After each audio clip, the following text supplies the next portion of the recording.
Assalamualaikum warahmatullahi wabarakatuh.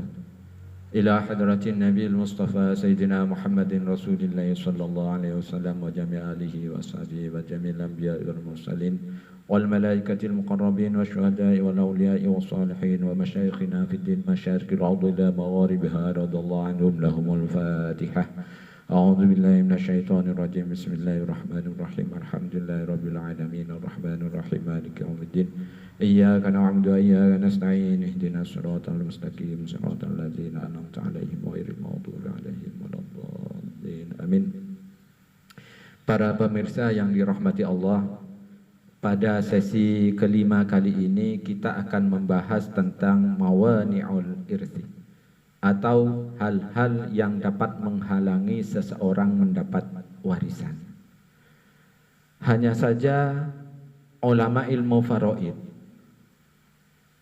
terkadang memasukkan bab mawani'ul irthi ke dalam bab al-hajb, karena memang ada kesamaan tetapi juga sebenarnya ada perbedaan.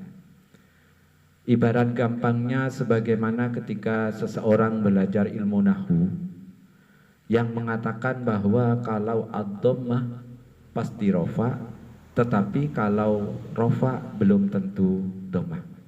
Begitu juga mawani'ul irsi. Kalau mawani'ul irsi pasti al-hajbu, tetapi al-hajbu belum tentu mawani'ul irsi.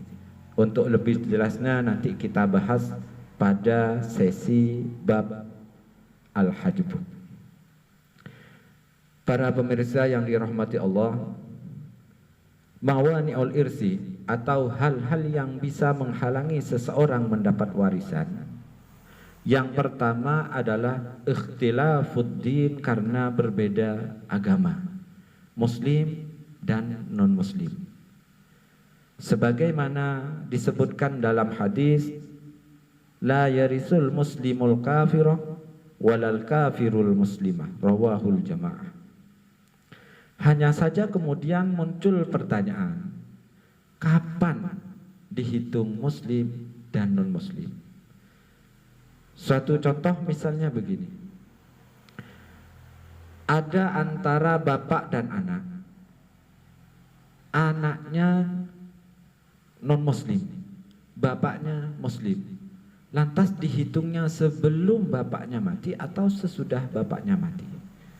Ini kemudian ada perbedaan ulama, tetapi menurut jumhurul ulama bahwa penghitungannya itu adalah pada saat kematian si mayit. Kalau misalnya anaknya non-muslim, bapaknya muslim, maka yang dihitung adalah pada saat kematian bapak. Kalau pada saat kematian bapak anaknya muslim, tapi pada akhirnya setelah dapat 1 tahun atau 2 tahun pindah agama, maka itu sudah tidak menjadi masalah. Atau sebelumnya non muslim, tetapi pada saat kematian bapak itu muslim, maka dia tetap mendapat warisan.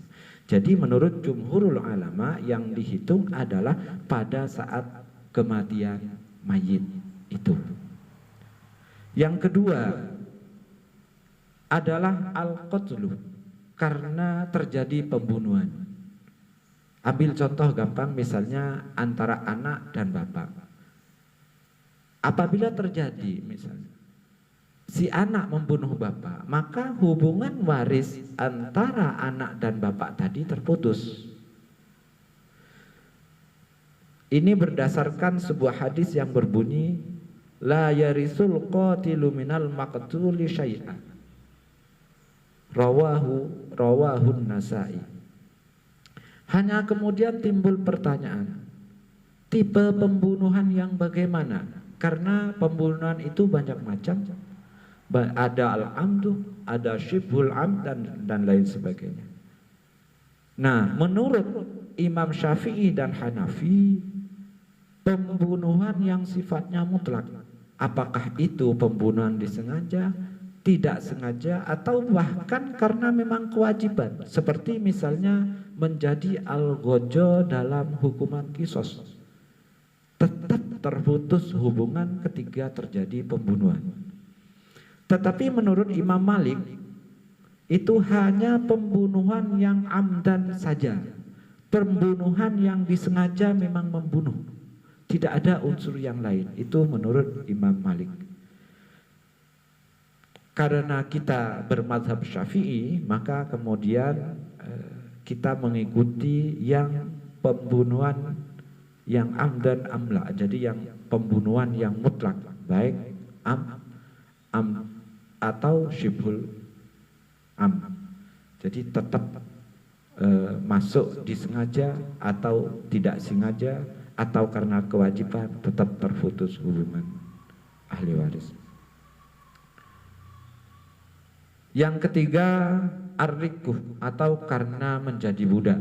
Kalau di zaman sekarang kayaknya ini sudah tidak ada perbudakan, tetapi bagian ini disebut di dalam Al-Quran surat An-Nahl ayat 75, yang potongan ayatnya abdan mamlukan la yaqdiru ala syai'in, bahwa perbudakan itu tidak memiliki hak sesuatu, sehingga otomatis hak warisnya juga terputus.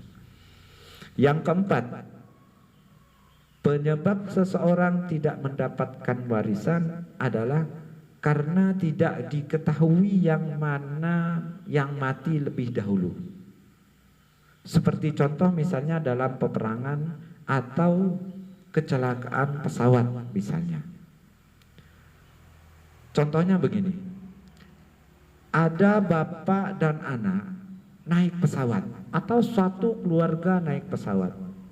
Nah, kemudian pesawatnya jatuh dan semua penumpangnya tewas atau meninggal dunia. Maka kemudian tidak diketahui apakah yang mati dahulu bapak atau si anak. Ini juga bisa jadi penghalang pewaris antara satu dengan yang lainnya. Hanya saja ulama berbeda pendapat. Menurut Imam Syafi'i, Imam Maliki, Imam Hanafi, dan fuqaha Madinah mengatakan bahwa apabila ahli waris yang lain masih ada, maka harta mereka diberikan kepada ahli waris yang masih ada. Kalau ternyata dalam pesawat itu semua keluarga sehingga tidak ada ahli waris lagi, maka hartanya diberikan kepada Baitul Mal. Itu menurut Imam Syafi'i, Maliki, dan Hanafi. Nah, menurut Sayyidina Ali, fuqaha Kufah dan Basrah mengatakan bahwa mereka saling mewaris antara satu dengan yang lain. Hanya saja harta yang diwariskan harta pokok yang dimiliki masing-masing saja, bukan yang didapat dari ahli waris yang sama-sama meninggal. Itu menurut Sayyidina Ali, fuqaha Kufah dan Basrah. Pemirsa yang dirahmati Allah, demikianlah pembahasan tentang mawani'ul irsi, atau hal-hal yang dapat menghalangi pewarisan. Apabila ada kurang lebihnya, mohon maaf, dan semoga dapat disambung pada sesi-sesi dan bab berikutnya. Dari kami akhirul kalam, wallahul muwafiq ila aqwamit thoriq. Wassalamualaikum warahmatullahi wabarakatuh.